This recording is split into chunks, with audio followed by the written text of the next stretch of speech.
see this numerical. In this, 3 long wires are given, and the current in all the 3 wires is in the same direction, and we are supposed to find the points where the net magnetic field is 0. Also, the wires are in the y direction, and the gap between the wires is, if you consider the middle wire is at the x is equal to 0 location, the third and the first wire are at x is equal to d and x is equal to minus d. So in this, first we need to know the concept that if there is a wire which is carrying current in the upward direction, by applying right hand thumb rule, the direction of magnetic field in the right hand side will be cross, and in the left hand side it will be a dot.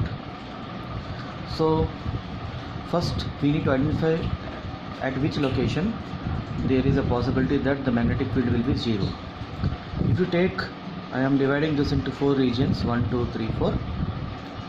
So in region 1, you see that for all the 3 wires it is in the left, so the net direction will be a dot. Similarly in region 4, for all the 3 wires it is in the right, so the net direction will be cross. So in region 1 and region 4 it will never be 0.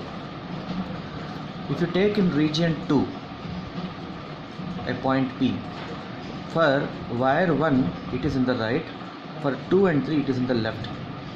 For wire 1 it is, the direction will be like this, and for 2 and 3 the direction will be like this. Okay, for the wire 1, sorry, I should not write here, for the Roman number 1 it will be like this, and 2 and 3 it will be a dot. So there is a possibility that at P it can be 0. Similarly, if I take a point at Q, for wire 1 and 2 it is in the right, so for wire 1 and 2 there is a possibility of a cross, and for wire 3 there will be a dot, going by this logic. So this cross and dot, they are in mutually opposite directions. So if I take a point Q, there is a possibility that here also the net magnetic field can be 0. So let me assume a point Q which is situated at a distance x from the origin. So this distance will be, this is total is d, so this is x, so this will be d minus x. Now if I count from the wire 1, this is x, this is d, so from here the location of this point will be d plus x. So let the field generated by the first wire be b1, by second let it be b2 and b3 because of the third wire. So if I assume the point at Q, I can write b1 plus b2 is equal to b3.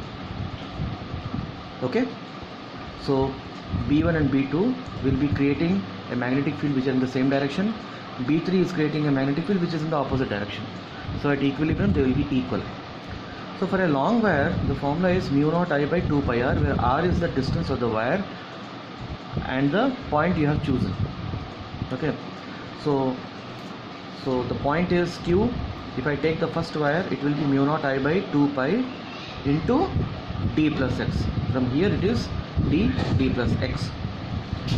For b2 it is mu naught by I into 2 pi x, and for b3 it is mu naught I by 2 pi into d minus x, the distance between the point and the wire. So here mu naught I by 2 pi is common, and after that you need to simply solve the algebra. Once you solve it, you can go through the steps. Finally you get x is equal to plus or minus d by root 3. So there are 2 points. X can be plus d by root 3. If you take plus d by root 3, you get Q. If you take minus d by root 3, if you get minus d by root 3, you get at T. So this is the approach we need to adopt.